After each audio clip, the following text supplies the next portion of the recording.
There is a version of your life you gave up on so quietly that you never even said goodbye to it. No argument, no decision, just one postponed morning after another until the thing you wanted most became the thing you stopped mentioning. That silence is not peace. It's grief wearing patience's clothes. And if you felt it, the particular ache of a door you left open just long enough to let the cold in, then you already know what this is about. You know the exact weight of an unlived possibility. The question isn't whether you have something you've been waiting to begin. You do. The question is what that waiting is actually costing you right now in the currency most people don't notice draining until it's nearly gone. Philosophers have argued about time for centuries, but the Stoics were unusual in how personal they made it. For Epictetus, time wasn't an abstraction. It was the one resource a slave could own outright, and the one resource a senator could squander completely. He didn't theorize about wasted time, he described it the way you describe a wound. His great concern was always the internal wall, the choice, made quietly, daily, to step back from the life you were capable of living. Seneca made the companion argument in his letters to Lucilius. He was the one who wrote, roughly, that we suffer not from the shortness of life, but from the squandering of it. Not his exact words, but his exact meaning. Life isn't brief. We just lose most of it to things we didn't choose, to noise we didn't invite, to people we were too polite to disappoint. The problem, Seneca said, isn't that death takes us early. It's that we hand so much life over before death arrives. We give it away in pieces to distraction, to obligation we never examined, to the fear of starting badly. And then we call that caution. Picture a man, mid-40s, sitting at his desk at 7 in the evening. Everyone else has left the office. The screen is still on, not because the work requires him, because going home means sitting with the fact that he hasn't opened the notebook in the drawer of his nightstand in 4 years. The notebook where he used to write. He tells himself he'll start again when things slow down. Things don't slow down. He tells himself he needs more time. He has time right now. He's spending it on work he doesn't love to avoid confronting the thing he does. This is what researchers who study decision-making call temporal discounting. The concept is real and well documented. We consistently undervalue future rewards relative to immediate comfort. But the lived version is simpler than that. Starting feels costly. Continuing feels uncertain. So we stay in the known discomfort of not starting, because at least that pain is familiar. We mistake the weight of postponement for the weight of wisdom. There's a particular cruelty in this. The thing you want most becomes the thing you're most afraid to approach, not because you don't care, but because you care so much that failure would cost you the last place where hope was still alive. So you protect the dream by never testing it. You keep it pristine and theoretical and just out of reach, like a coat you're saving for somewhere important, while every ordinary day gets colder. Notice what you just did with that. If you felt the pull of recognition reading it, if some part of you said, yes, that's mine, then something in you already knows what you've been doing. That feeling is not shame.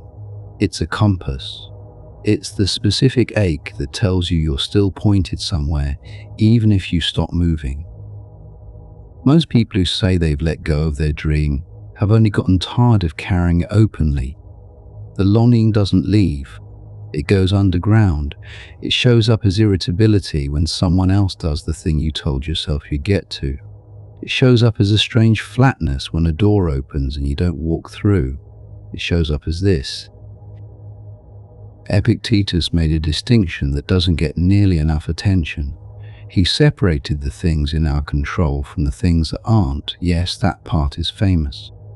But he spent just as much time on a subtler cut, the difference between an obstacle in your path and an obstacle you've built with your own hands. The external wall is a problem. The internal wall is a choice. A slow one, made daily, but a choice.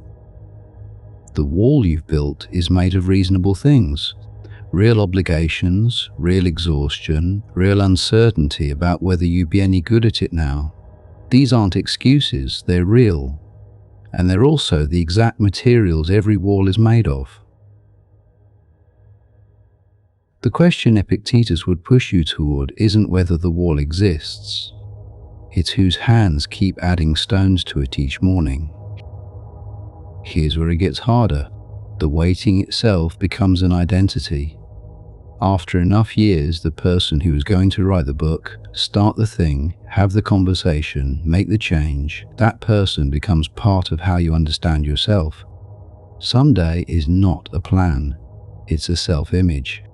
And letting go of someday doesn't feel like relief. It feels like loss. Because it is. It's the loss of a self you were still intending to become. But here's what's also true, and this is the part worth sitting with. Grief over an unlived possibility is not evidence that the possibility is gone. It's evidence that it still matters. You don't grieve what you genuinely released. The ache is not a sign you missed your chance.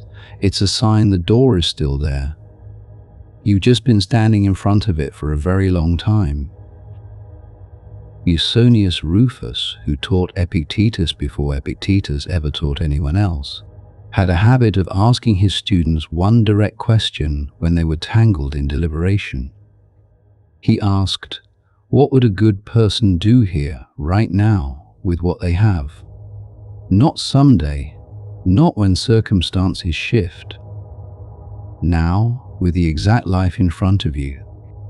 It's a question that strips away the comfort of waiting, because it makes the present tense the only tense that counts.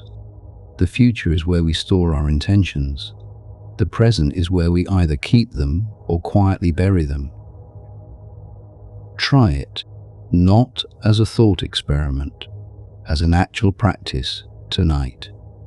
Take the thing you've been postponing and ask only this: what is the smallest true move I could make toward it before I sleep? Not a plan, not a commitment, a move. Opening the notebook, writing one sentence, sending one message, saying one true thing out loud to someone who matters. The size of the move is almost irrelevant. What matters is breaking the grammar of delay.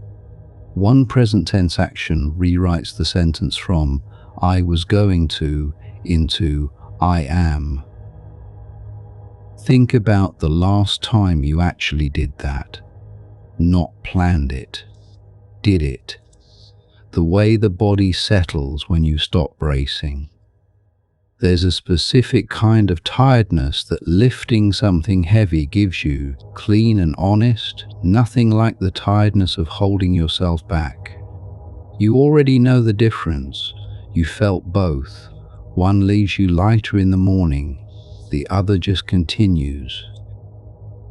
There's a woman, imagine her in her early 50s, who spent 2 decades telling herself she'd go back to painting when her kids were older, when her finances were steadier, when she had a proper space for it.